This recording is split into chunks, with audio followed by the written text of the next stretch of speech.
What if I told you that people living past 100 years old rarely take medications, and there's one simple habit they all share that doctors are just now understanding? A recent study of over 3,000 centenarians revealed something shocking. 92% of them practice this one daily habit that most Americans completely ignore. While the average American over 60 takes 4 to 6 prescription medications daily, these 100-year-olds are thriving with clear minds, strong bodies, and medicine cabinets that are practically empty. The most powerful tip that ties everything together is coming at the end of this video, so make sure you stay until the very last minute, because it could literally add decades to your life. Here's what's truly frightening. Medical researchers thought these centenarians were genetic anomalies, but new evidence shows their longevity has almost nothing to do with their DNA. Instead, it's this one daily practice that anyone can start today, regardless of age or current health status. Your body has an incredible ability to heal and regenerate, even after 60, 70, or 80 years of life, but only if you give it what it desperately needs. How old are you right now? Write your age in the comments below, because I personally reply to everyone, and I want to give you specific advice based on your current stage of life.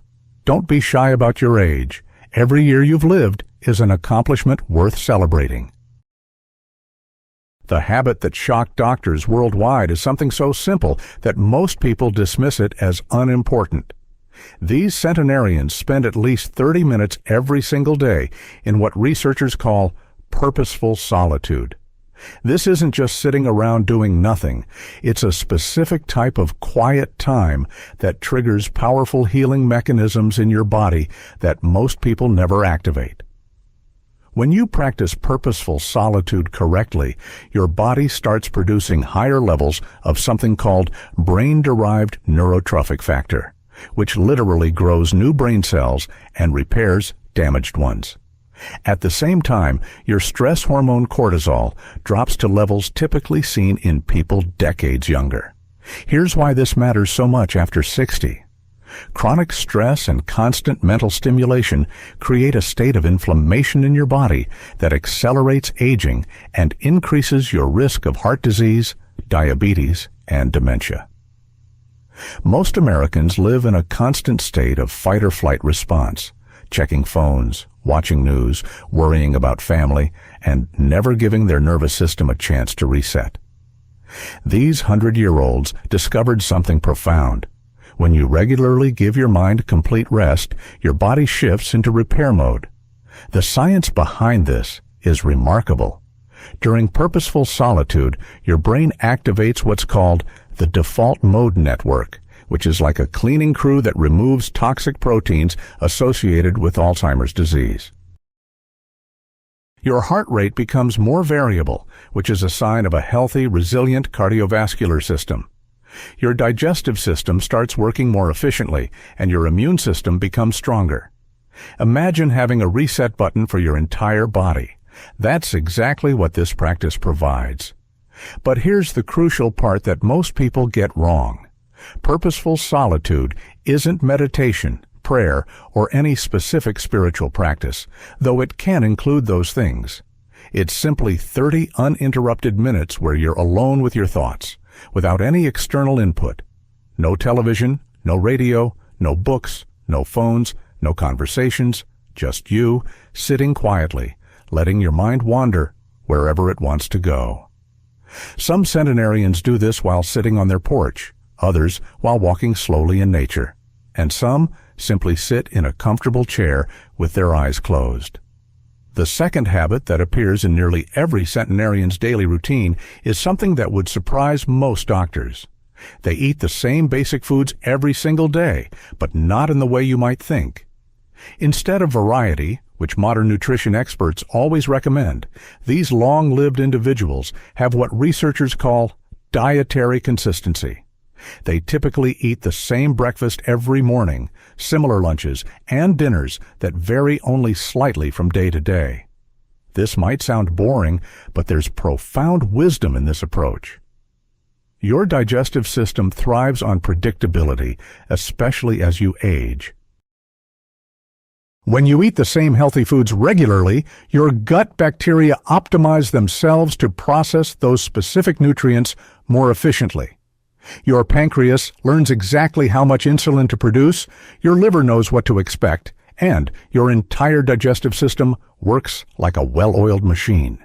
Compare this to the typical American diet, where people eat completely different foods every day, forcing their digestive system to constantly adapt and often leading to inflammation, bloating, and poor nutrient absorption. The foods these centenarians choose are remarkably simple. Most eat some form of fermented dairy like yogurt or kefir every morning, along with a small portion of nuts or seeds.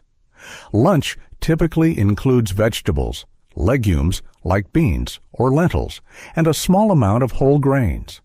Dinner is usually the lightest meal, often consisting of soup, more vegetables, and occasionally fish, or a small portion of meat.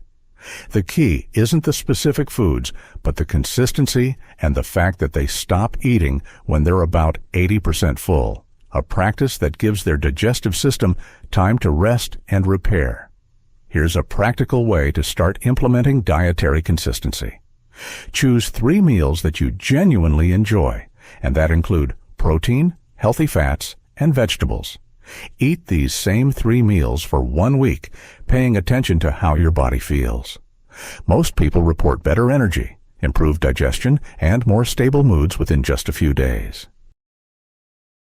Your grocery shopping becomes simpler, meal preparation takes less time, and you'll save money by buying the same healthy ingredients regularly. The third habit that medical researchers found fascinating is how centenarians handle physical activity. They don't go to gyms, they don't do intense workouts, and they certainly don't push their bodies to exhaustion. Instead, they move consistently throughout every single day in ways that feel natural and necessary. This might be tending a garden, walking to the store, cleaning their house thoroughly, or doing repairs around their property. The key is that movement is integrated into their daily life, not compartmentalized into a 1-hour workout followed by 8 hours of sitting. This approach to movement is actually superior to modern exercise routines for people over 60. When you move frequently throughout the day, you keep your blood flowing, your joints lubricated, and your muscles engaged without creating the oxidative stress that comes from intense exercise. Your heart rate stays within a healthy range, your breathing remains steady, and you're building functional strength that actually helps with daily activities. Research shows that people who move for just 5 to 10 minutes every hour live significantly longer than those who exercise intensely for 1 hour and then sit for the rest of the day. Your body is designed for frequent, gentle movement, not for long periods of inactivity followed by short bursts of intense activity. Think about how humans lived for thousands of years.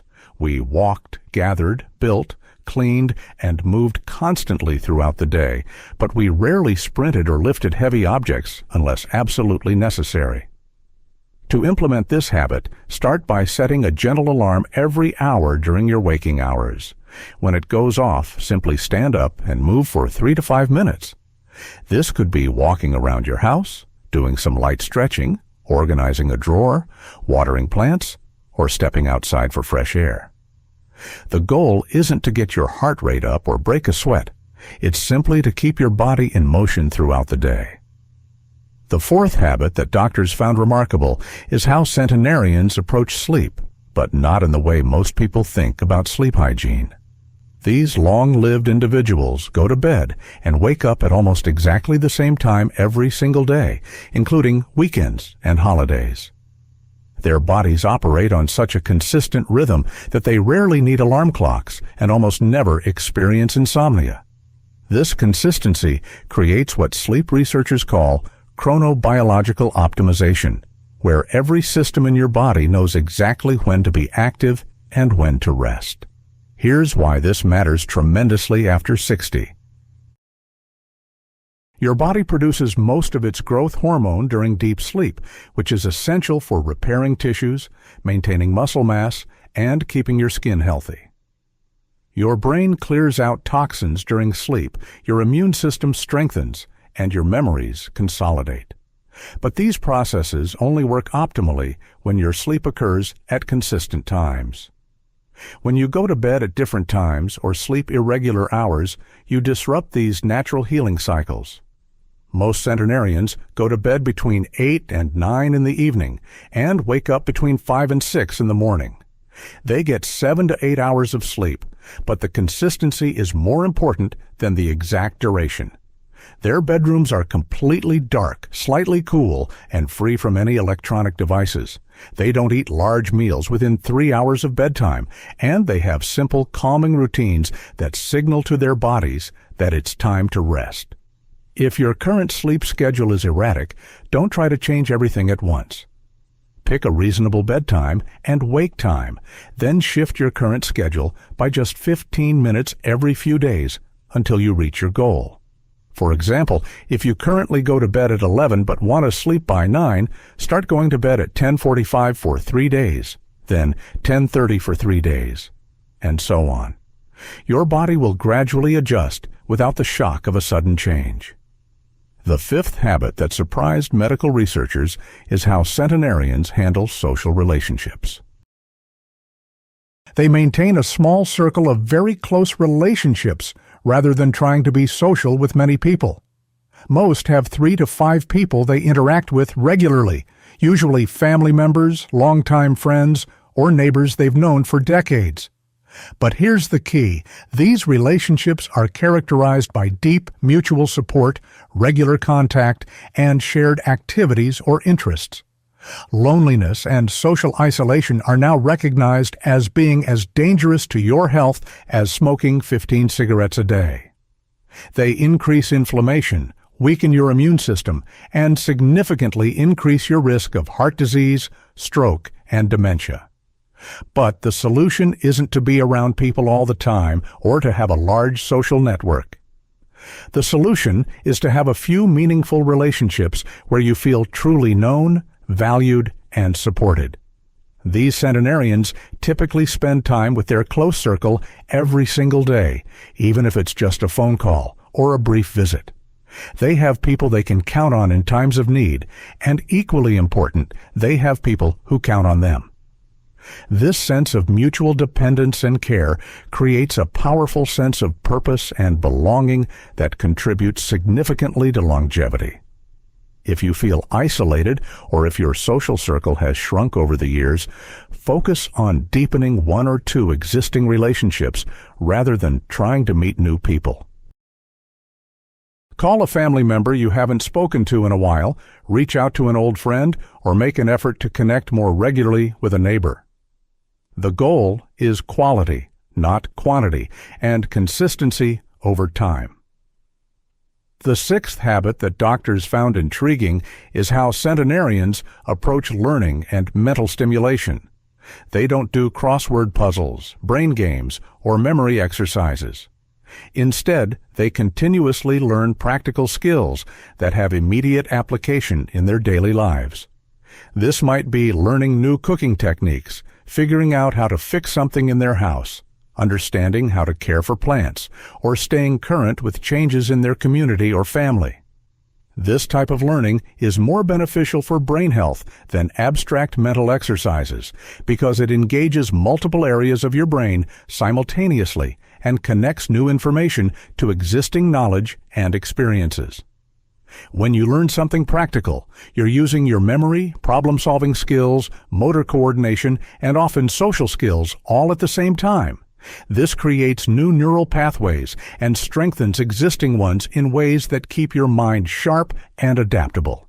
The key is that this learning happens naturally as part of daily life, not as a separate activity you have to remember to do. These centenarians are curious about the world around them and approach challenges as opportunities to figure something out rather than as problems to be avoided. They ask questions, experiment with solutions, and aren't afraid to make mistakes or ask for help when needed. To incorporate this habit, identify one practical area of your life where you'd like to improve your knowledge or skills. This could be cooking, gardening, home maintenance, technology, or a craft or hobby. Commit to learning one small new thing in this area every week and actually apply what you learn. The act of applying new knowledge reinforces the learning and creates the kind of neural stimulation that keeps your brain healthy and growing. The seventh habit that medical professionals found fascinating is how centenarians eat their meals. They eat slowly, chew thoroughly, and pay complete attention to their food. Most take at least 20 to 30 minutes to finish a meal, even if it's something simple like soup and bread. They don't eat while watching television, reading, or having intense conversations. Mealtime is treated as a separate, important activity that deserves their full attention. This approach to eating has profound effects on digestion, nutrient absorption, and overall health. When you eat slowly and chew thoroughly, you produce more saliva, which begins the digestive process and helps break down food more completely. Your stomach has time to signal your brain when you're getting full, which prevents overeating. Your blood sugar rises more gradually, which is easier on your pancreas and helps prevent diabetes.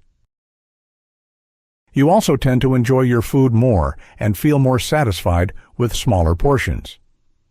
In contrast, most Americans eat quickly, often while distracted by screens or conversations.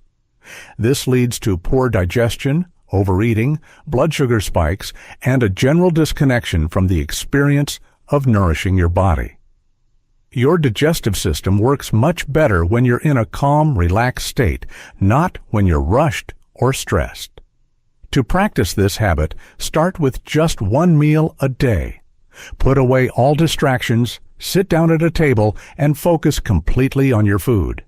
Chew each bite at least 20 times before swallowing. Notice the flavors, textures, and aromas. Pay attention to how hungry you feel at the beginning of the meal and how satisfied you feel as you eat. This mindful approach to eating often leads to natural weight management and better digestive health. The eighth habit that researchers discovered is how centenarians handle stress and negative emotions. They don't ignore problems or pretend everything is fine, but they also don't dwell on things they can't control. They have developed what psychologists call emotional regulation skills that allow them to experience difficult emotions without being overwhelmed by them. Most importantly, they have learned to distinguish between problems they can solve and situations they simply need to accept.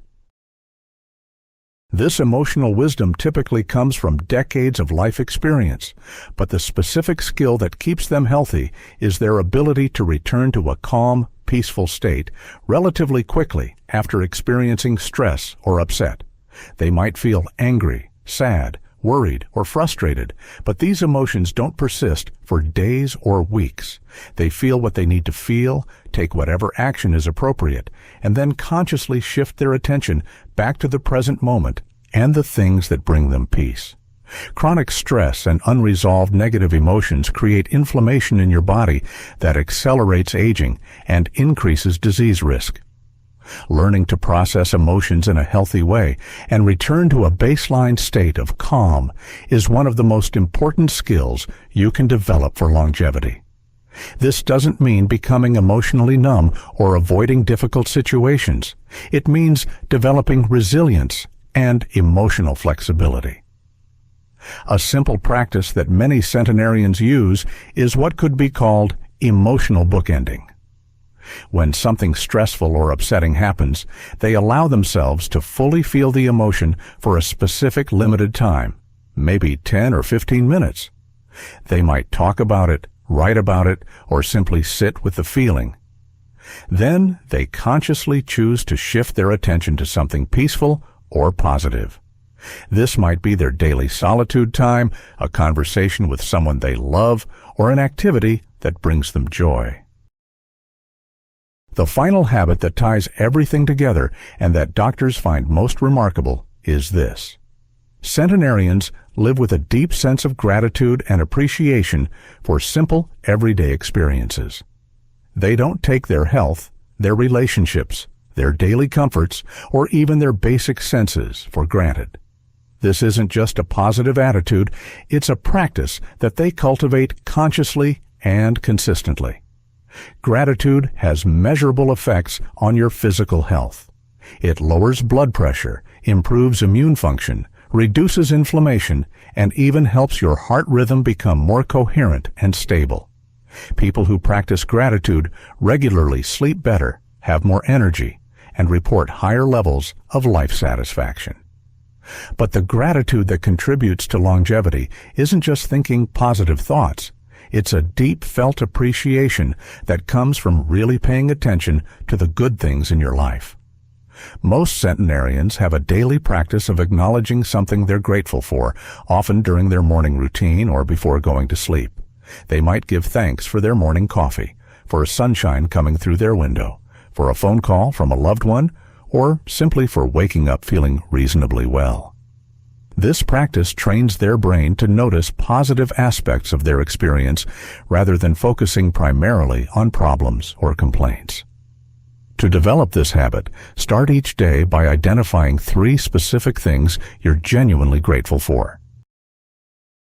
Make them concrete and personal rather than general. Instead of, "I'm grateful for my health," you might say, "I'm grateful that my back doesn't hurt today." Or, "I'm grateful that I can still read without glasses." Instead of, "I'm grateful for my family," you might say, "I'm grateful for the laugh I shared with my daughter yesterday."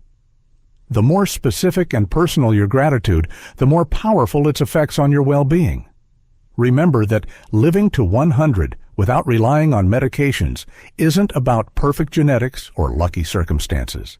It's about consistent daily habits that support your body's natural ability to heal, repair, and thrive.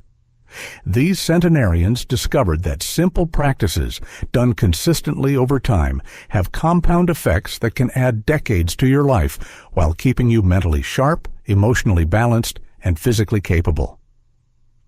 Your body has an incredible capacity for healing and regeneration, even if you're starting these habits later in life.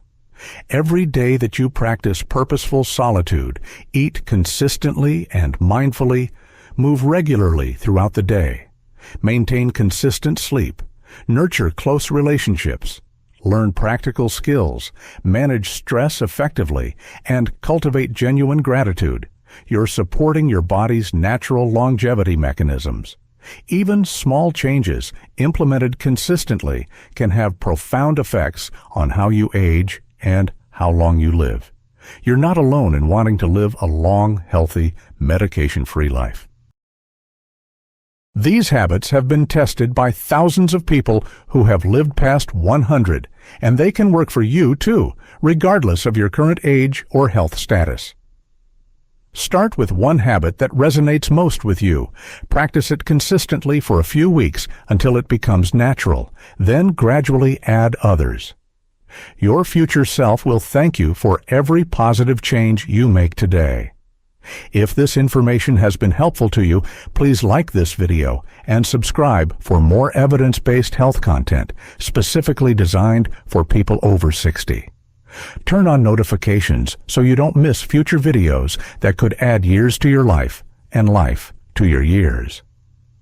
Share this video with friends or family members who might benefit from these longevity secrets. Which of these habits surprised you most, and which one are you most excited to try? Leave a comment below and let me know what other health topics you'd like me to cover. I read every comment and often create videos based on your suggestions.